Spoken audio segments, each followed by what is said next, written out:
亲爱的，我很爱你，你知道。I go to this tea shop. I was like, oh, 我要一杯珍珠奶茶. And then the guy started talking to me a lot in Chinese, and I'm like, I don't understand. I was like, oh, but how you say? And then like I usually like get these like big eyes and like shocked faces every time like I speak Mandarin. Do you mind just giving us a brief self-introduction? Okay. Hi, my name is Samantha, but everyone has called me Sammy. I'm from Guatemala, and I've been here for 6 months. I'm Tobias Neugebauer. I'm from Germany. I'm living in Taiwan since 3 months for learning Chinese, and I love this country. I'm Zoilo Mohali. Came here from South Africa. I've been studying Chinese for 5 months now. My name is Dane Jacklick. I'm a student here at MCC from the Marshall Islands. I'm here on scholarship. I've been studying Chinese since September. 大家好，我叫艾美里，我是法国人。谢谢你们听我们说。What kind of made you want to study Chinese in the first place out of all the languages out there? It's just interesting. It's an interesting concept, interesting language. The way it's built up, like Lego, basically. You have all these little bricks that never change, and the more bricks you have, the more you can build, and you basically can build everything. And it's just so insanely smart, and it's such an exciting experience every day. One requirement for my scholarship is to take 1 full year of Mandarin. At first, it was just something I kind of had to like just go through and like just get out of the way. But I find myself enjoying it like each day because I've been speaking mostly in Mandarin. If I want to go to United States to work or something, it gave you like a really plus thing. If you say, oh, I know, even if you say a little bit of Chinese, they're like, oh, you know Chinese. Really, in a couple of years, I would like to work with Chinese, mostly translation. Do you feel like it's necessary to learn Chinese to live in Taiwan? Yes, I think it's very helpful because even though you can really go by using English, but if you want to build deeper relationship with people, knowing Chinese is helpful. So I usually play basketball and volleyball, so I go to the courts like near my house just to play pickup or something. And then like they started teaching. They saw that I was like foreigner. I look foreigner. And then every time like he makes a good pass, I say, oh, how chill. And then like they were surprised. They had a really shocked face. And since then we have like a close relationship.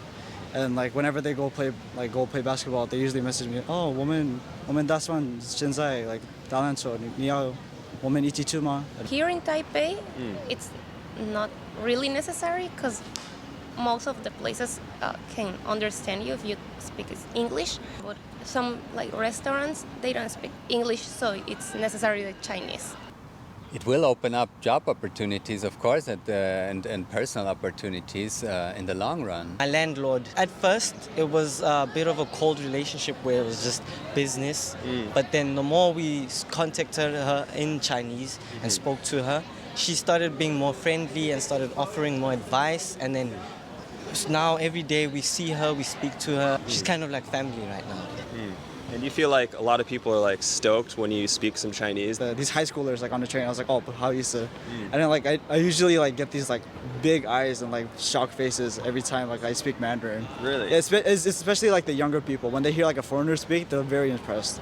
People are very, very generous with compliments here. Oh, yeah. Even you can say just ni hao, and they're like, oh, your Chinese is so good. Keep going. Yeah. Hing hao. Yeah. Because I play football too, and when I saw some people playing, I just went up to them, 我们一起踢足球吗? They were very impressed. They're like, yeah, you know, then they took me and said, yeah, no, come play. And then now I meet up with them every week. What do you feel like the hardest part of learning Chinese is? I think it's the tones because sometimes it's not easy to know which tone you should choose, and you have to learn everything by heart. So if you look at a character and you never learn it before, then you cannot guess. In my own language or English, I'm having all these complicated sentences in my head, and then I start talking, and then in Chinese I really need to strip them down to the basic information I want to give.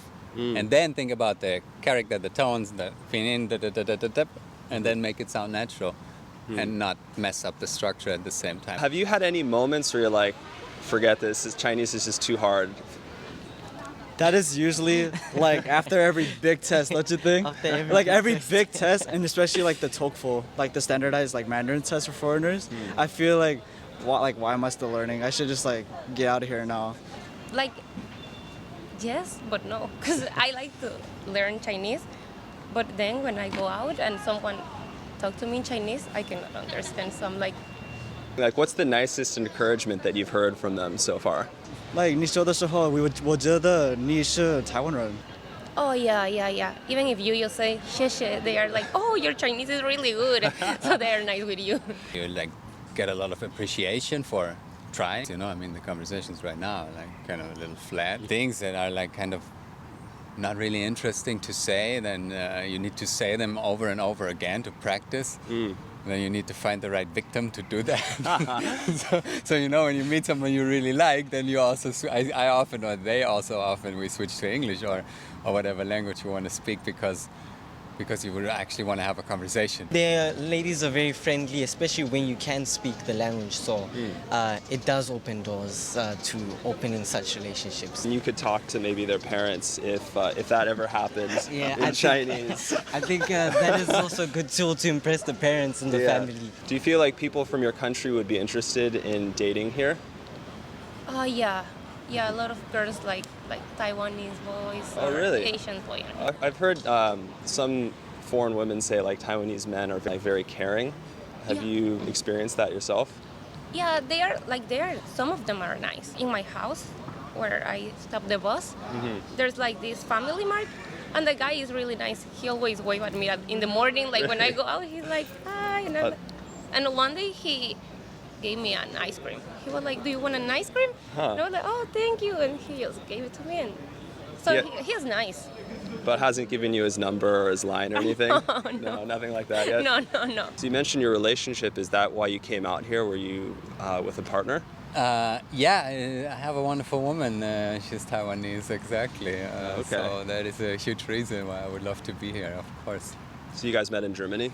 We guys met personally. Our first personal contact was in Turkey, actually. Oh, wow. Yeah, we had first contact when I was in Greece, and she was in Taiwan, and then we wanted to meet, and then we decided we meet in Turkey, and we had a wonderful 4 weeks. And Whoa, this is a whole other story here. I want to hear this. We need more time. We need more time when our class starts. Oh man, I'll have to hear this one. This sounds epic. I'm sure all the Taiwanese women out there would be dying to hear this. They're full of romance here. Yeah, So. I have a good reason. She's really wonderful. Awesome. If you hear that, I know you know. Late high school or like early college students, I heard they're like really open to dating foreigners. Oh, interesting. So I feel like for foreigners, I think learning Mandarin, even like a little bit, I think it'll help you dating, like especially a native or local. Do you want to say something nice to Taiwan in Chinese? 我写了中文，我觉得我很喜欢你们的客气，你们的开心，所以我要告诉你们，谢谢你。我来台湾很好玩，我喜欢台湾的菜，谢谢台湾。亲爱的，我很爱你，你知道吗？